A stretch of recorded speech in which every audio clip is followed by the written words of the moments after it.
Siapa sih yang nggak suka kangkung? Sayuran satu ini jadi favorit banyak orang di Indonesia. Harganya murah meriah, gampang banget ditemuin, dan rasanya, jangan ditanya. Mau dibikin tumis kangkung pakai terasi, dibikin plecing yang pedasnya nampol, semuanya enak. Kangkung juga dikenal kaya akan nutrisi dan manfaat baik buat kesehatan.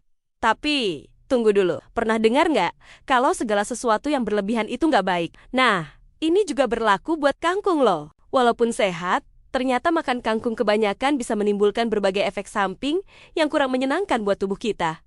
Penasaran apa saja dampaknya? Di video kali ini, kita bakal kupas tuntas semua sisi lain dari kangkung yang mungkin belum kamu tahu. Mulai dari masalah perut, sampai risiko kesehatan yang lebih serius. Jadi, pastikan kamu nonton sampai habis ya, biar kamu tahu cara menikmati kangkung dengan aman dan bijak. Pertama, gangguan pencernaan. Kangkung itu kaya serat, yang sebenarnya bagus banget buat melancarkan buang air besar. Tapi kalau kamu makannya berlebihan, serat yang terlalu banyak ini malah bisa jadi bumerang. Alih-alih lancar, perut kamu justru bisa terasa kembung, penuh gas, bahkan sampai diare dan sakit perut. Kenapa bisa begitu? Karena sistem pencernaan kita jadi harus kerja ekstra keras untuk mengolah serat yang menumpuk. Ini bisa jadi masalah besar, terutama buat kamu yang punya lambung sensitif atau riwayat sindrom iritasi usus. Jadi, niatnya mau sehat, malah jadi nggak nyaman seharian. Dampak kedua yang perlu diwaspadai adalah meningkatnya risiko batu ginjal. Mungkin kamu kaget, kok bisa sayuran bikin batu ginjal? Begini penjelasannya. Kangkung mengandung senyawa alami yang bernama oksalat. Dalam jumlah normal, oksalat ini nggak jadi masalah. Tapi, kalau dikonsumsi dalam jumlah banyak dan terlalu sering, oksalat bisa mengikat kalsium di dalam urin dan membentuk kristal. Nah, kristal-kristal inilah yang lama-kelamaan bisa menumpuk dan berubah menjadi batu ginjal yang menyakitkan. Buat kamu yang sebelumnya sudah pernah punya riwayat batu ginjal, atau punya keluarga dengan riwayat yang sama, ada baiknya lebih berhati-hati dan membatasi konsumsi kangkung. Selanjutnya, efek yang paling terkenal dari kangkung, bikin ngantuk. Banyak yang bilang ini cuma mitos, tapi ternyata ada penjelasan ilmiahnya. Loh, kangkung memang mengandung zat tertentu yang punya efek menenangkan atau sedatif ringan pada sistem saraf kita.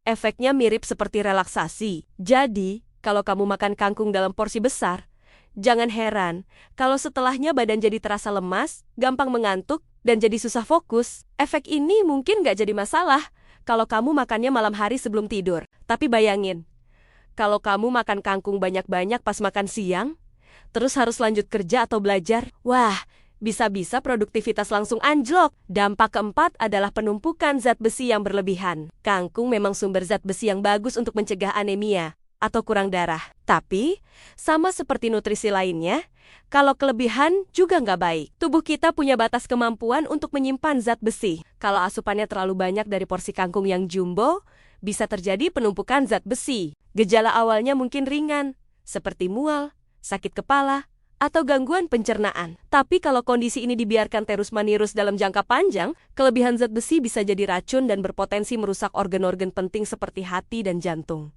Kelima, ada risiko terpapar bakteri dan pestisida. Coba deh perhatikan, kangkung itu seringnya tumbuh di mana? Biasanya di area yang berair, seperti rawa, pinggir sawah, atau bahkan selokan. Lingkungan seperti ini rentan banget terkontaminasi kuman. Kalau kangkung nggak dicuci dengan super bersih sebelum dimasak, bisa jadi masih ada bakteri, parasit, atau bahkan sisa-sisa pestisida yang menempel di batang dan daunnya. Mengonsumsi kangkung yang terkontaminasi ini, apalagi kalau sering, bisa meningkatkan risiko infeksi pencernaan seperti diare atau keracunan ringan. Jadi, kebersihan itu nomor 1 ya. Kalau mau makan kangkung, efek keenam yang sering dilupakan adalah ketidakseimbangan nutrisi. Ini prinsip dasar pola makan sehat. Tubuh kita itu butuh berbagai macam vitamin dan mineral dari sumber yang beragam. Kalau kamu terlalu sering makan kangkung dan mengabaikan sayuran lain, artinya kamu hanya mengandalkan nutrisi dari kangkung saja. Akibatnya, kamu bisa kekurangan nutrisi penting lain yang ada di sayuran seperti bayam,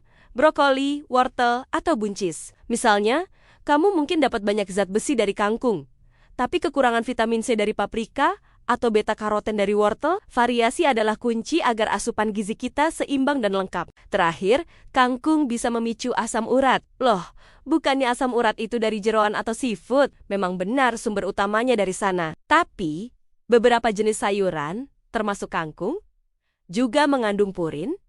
Meskipun dalam kadar yang sedang, purin adalah zat yang akan dipecah tubuh menjadi asam urat. Bagi kebanyakan orang, ini bukan masalah. Tapi, buat kamu yang memang sudah punya bakat atau riwayat asam urat tinggi, konsumsi kangkung berlebihan, apalagi dikombinasikan dengan makanan tinggi purin lainnya, bisa memicu serangan asam urat. Gejalanya biasanya nyeri hebat, bengkak, dan rasa panas di area persendian, terutama di jempol kaki. Nah, setelah tahu semua dampaknya, kamu mungkin jadi bertanya-tanya, terus berapa sih batas aman makan kangkung? Sebenarnya tidak ada aturan pasti, tapi para ahli gizi menyarankan untuk tidak berlebihan. Konsumsi kangkung sekitar 1-2 porsi per minggu sudah cukup. Satu porsi itu kira-kira sebanyak 100-150 gram, atau sekitar 1 mangkuk kecil setelah dimasak. Selain jumlahnya, cara mengolahnya juga penting. Pertama, pastikan kangkung dicuci bersih di bawah air mengalir. Pisahkan daun dari batangnya